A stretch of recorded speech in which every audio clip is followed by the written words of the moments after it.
What's up, family? Gerald the Bossman here. You're tuned into the Bossman Show on AM 1010, AM 1430, 1055 The King. Let the King out at 105theking.com and the Bossman Show at bossmanshow.com. Hit me up on Instagram, The Bossman Show, Twitter at Bossman Show, and Facebook, Bossman Show. It's the Bossman on your radio. Listen to the Bossman Show with your host, JR, Saturdays at 9 a.m. right here on AM 1010, The King. What's up, good people? BetOnline is your number one source for all your betting needs. The latest odds, lines, and matchup reports for baseball, boxing, golf, and more. BetOnline continues to be the fastest and easiest way to place your wagers, including live betting and your favorite casino and card games available to play right from your phone. Head to the website or use your mobile device to sign up today and get in on the action. Remember to use your promo code BELIEVE, B-L-E-A-V, for your 50% welcome bonus on your first deposit. BetOnline, where the game starts.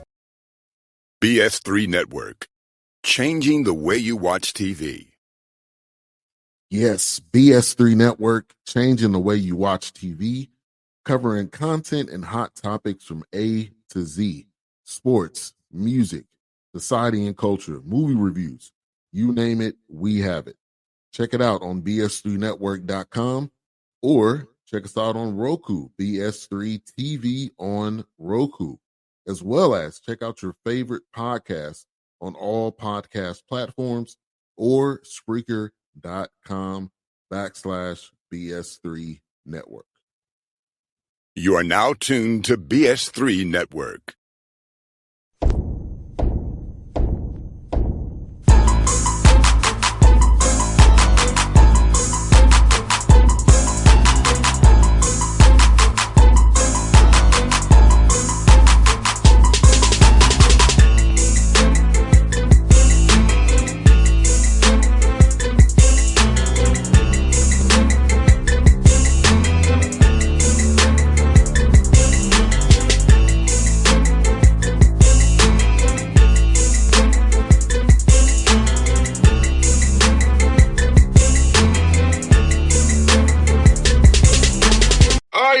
Back on the Bossman Show, you see the new head coach, Cleveland State Vikings, Coach Rob Simmons from the Bossman Show. Coach, good to talk to you, man. How's life been the Vikings head coach now, brother?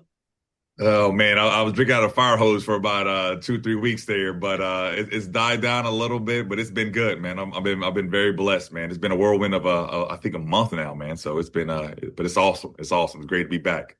100% coaching for you, man. This job opening came opening, man, for you. Coach Robinson moves on to North Texas. So talk about just the thought of your mind, knowing you've been there before, had success there as an assistant coach, to know somewhere you know very well, you know the people, the administration. So how cool was it to kind of come home, per se? It was great to come home. I mean, Ohio's home for me, and I was raised in Columbus, Ohio, and to come here at Cleveland State and be here with Dennis Gates and to do those special things we did for those 3 years that we were here. When I saw that Coach D-Rob was taking that opportunity in North Texas, I was like, man, it's just a no-brainer for me. Just to be a head coach somewhere that I know about winning. I've helped build the program up, and we started the ball rolling here for Cleveland State basketball to be a premier program. No doubt. And you have success there when you're talking to a recruit and their parents in the portal or a JUCO guy or a high school guy, if you recruit those young men, hey, I know what it takes to win at this school. So talk about having that institutional knowledge of success that a parent can say, hey, well, Coach Summers, he knows what it takes to win there. If my kid comes there and buys into the program, he'll be successful as well.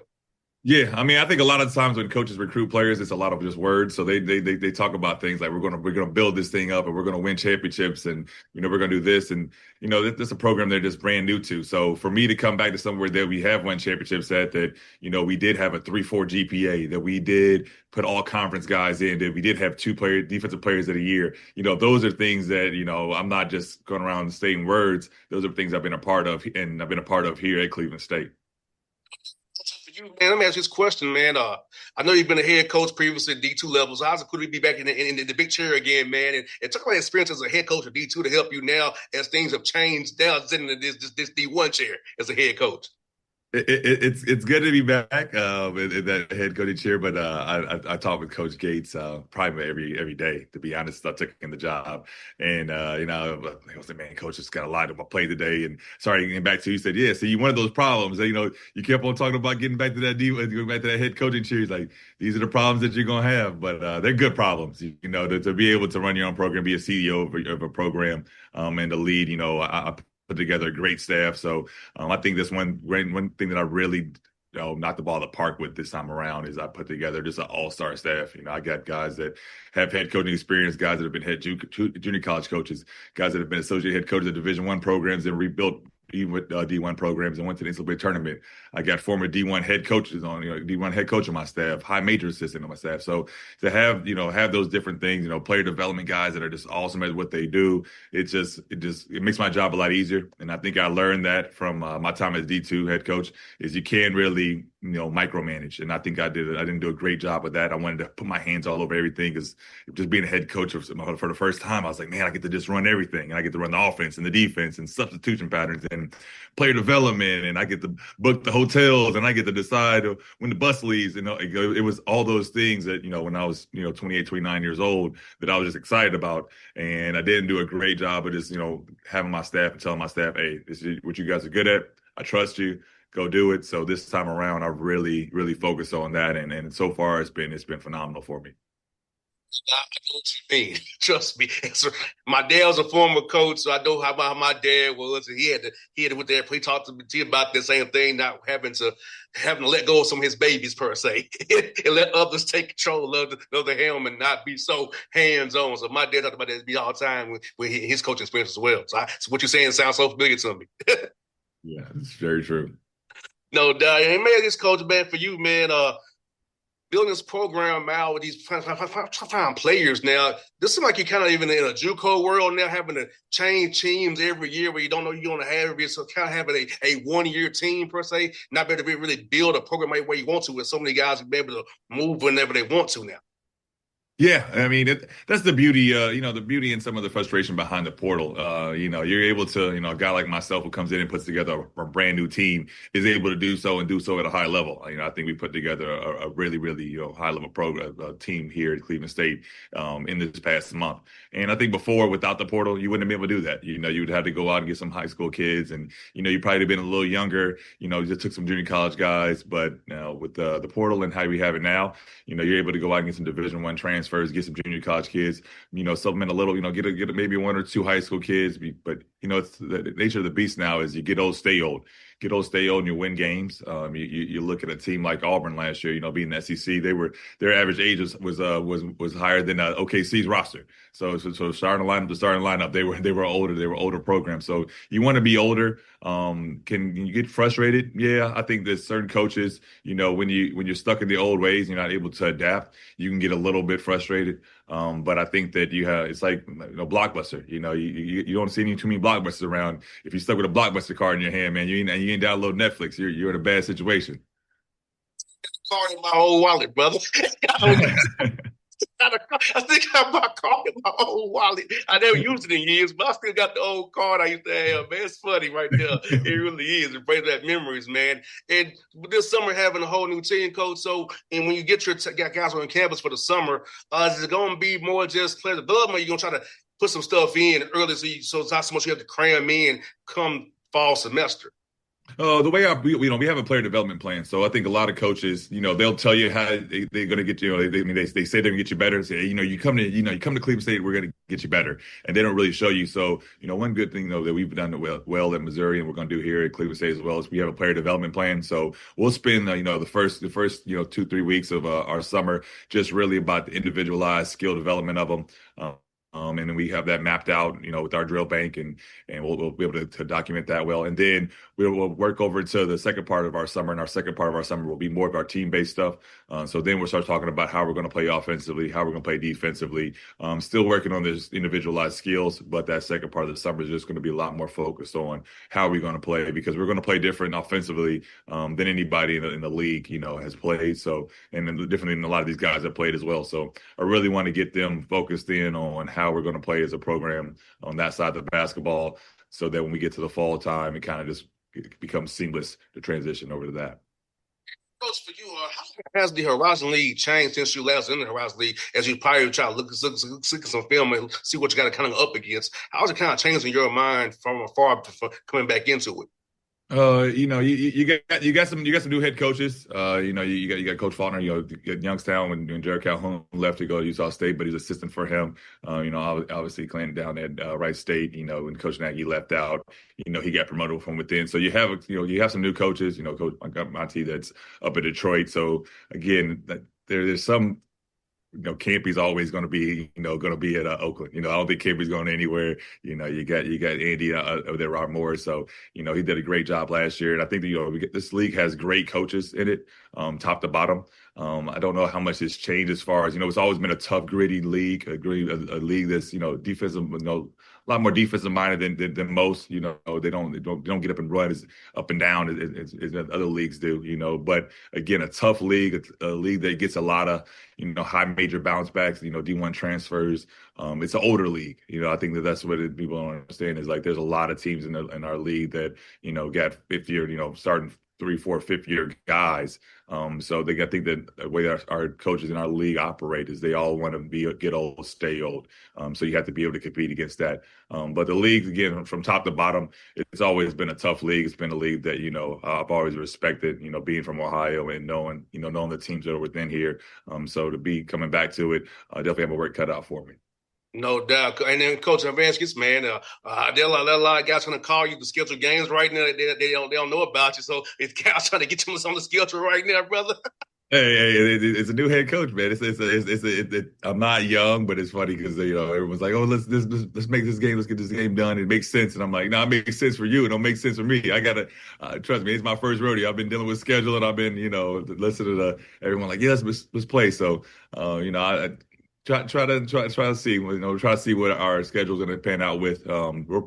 We're almost done, so I think that's a good thing about it. So you don't get those random calls of people like that are trying to schedule a first year head coach in the Division I realm and on the road. So I'm smart enough to know what games to take and what games we probably need to push off to next year or something along those lines.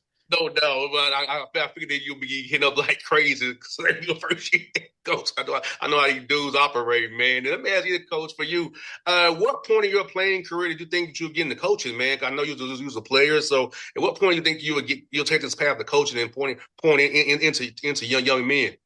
Oh man, to be honest, I never knew I wanted to coach. I say it all the time. It's been recruits come in and we've had a bunch of official visits here, and I'm telling them like, look, I never knew I wanted to coach. I wanted to play for as long as possible. I'm 7 foot tall, so being 7 foot, and I just want to be a hooper. I just wanted to go to league. I wanted to play overseas, and make a lot of money, and then maybe be a sports agent. I ended up taking my LSAT. I was going to try to go to Stanford. I had applied to go to Stanford. I took my LSAT, and I actually got accepted.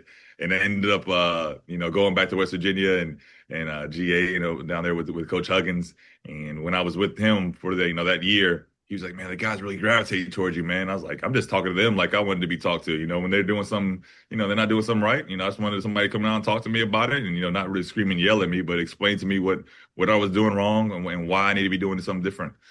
So he was like, man, that really might be your calling, man, to get in this coaching thing. And, the more I thought about it, the more I was around the guys, the more I really enjoyed, that development piece of it. I wanted it to be transformational with the guys, so I wanted to make, and not transactional, because I felt like when I was a player, it was a business. It's still a business now, like NIL and all those things. But I really felt like, man, they're just using me for wins, and I didn't want to feel like that. So as a young black man, I was like, man, let me try to help these guys out a little bit, and that's kind of where this crazy last 16 years have been leading me to.